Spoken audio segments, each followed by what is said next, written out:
आज आम्ही इथं पांडवदंड रोडला या ठिकाणी आलो. या ठिकाणी आम्ही याआधी तक्रार केली होती की MGPच्या लाईनमधनं दोघांच्या लाईन त्या ठिकाणी जाते, त्या लाईन काढा.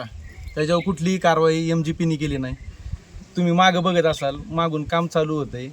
तिकडून रिव्हर सिटीच्या खड्ड्यातून MGPची लाईन बी अनधिकृत आली आणि त्या अनधिकृत लाईनमधनं अजून 2 लाईनी आल्या. आम्ही वारंवार तक्रार केलेली आहे त्या ठिकाणी. तिथं कुठल्याही प्रकारचं त्यांनी ॲक्शन घेतली नाही. आणि आज तुम्ही इथं बघा, ह्या इथं परत काम चालू झालं आहे. आज कदम वस्तीला कवडी माळवाडीला पाण्याचा अत्यंत गंभीर प्रश्न आहे. त्या ठिकाणी तिथं विरोधक राजकारण करतात की विरोधक येतात, वाकवस्तीवाली येतात, लाईन अडवतात आमची. पण हे इथं तुम्ही बघून घ्या, MGPचं काम बंद आहे आणि ह्यांच्या वैयक्तिक 2 लाईनी त्या ठिकाणी चालू आहे. मग ह्याला जबाबदार कोण आहे? MGPवाल्यांनी ह्याच्यावर आजपर्यंत कारवाई का केली नाही? त्यांच्या संगनमताने हे काम चालू आहे का? हे कदम वाकवस्तीच्या जनतेला कळलं पाहिजे. कारण की पाण्याचा प्रश्न पूर्ण गावाला आत्तापासून आहे. काल परवा त्या ठिकाणी माळवाडी बैठक झाली. तिथं सांगण्यात आलं की तिकडं वाकवस्तीला लाईन अडवली.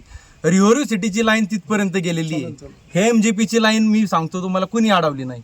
ह्याच्यातून ज्या अनधिकृत पाईपलाईनी आल्यात आणि भविष्यात ह्या लाईनी पुढे जाऊन तिथं पाण्याची विक्री होईल, काही होईल, ह्याची परवानगी कोणी दिली? ह्याची परवानगी आहे का? ह्याचं जनतेला उत्तर द्यावं आणि नंतर आरोप करावेत. आणि मागं एक प्रेस झाली, त्याच्यात पण सांगितलं ह्या लाईनी कुणाच्या ते. त्यामुळं ही लाईन माझी, ही लाईन त्याची, काहीतरी आरोप करायचे, एकावर टाकलायचं, दुसऱ्याबरोबर संगनमतानी आहे. आम्ही कोणाशी संगनमत करत नाही. आम्ही गावात चुकीच्या कामाला फक्त विरोध करतो. आम्ही चुकीचं काम ह्या गावात होऊन देणार नाही. आम्ही आत्ता अधिकाऱ्यांना त्या ठिकाणी बोलावलंय. ह्या लाईनी बघा, इथं काम चाललंय, याच्यावर तुम्ही काय कारवाई करणार आहे? हे लोकांच्या घरात पाणी जाणार आहे, 2 घरात. मग ह्या गावाला पाणी वाचून ठेवणार आहे का तुम्ही?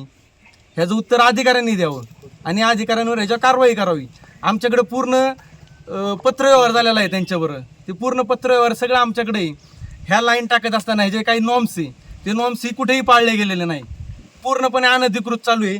हे काळा पाईप बघता तुम्ही, हा काळा पाईप MGPचा आहे. पाईप पण त्यांनी पुरवल्यात. काय चाललंय? मग हे सत्तेचा पूर्णपणे दुरुपयोग करून त्या ठिकाणी हे सगळं असले कामं अनधिकृत चालू आहे. आणि जनतेला पाण्यापासून गेले 15 वर्ष पाण्याचं राजकारण त्या माळवाडीवर चालू आहे, बाकीच चालू आहे. तुम्ही पाण्याचा जलजीवनचा विकास आराखडा बघितला का? त्या विकास आराखड्यात वॉर्ड क्रमांक बाकीचे जे आहेत 2, 3, 4, 5 त्या आराखड्याबाबत मंजुरी आहे का? काही नाहीये. मग ह्या ठिकाणी लोक राहत नाही का? तुम्ही पाण्याचं राजकारण अजून किती दिवस करणार? किती दिवस लोकांना येड्यात काढणार आहे?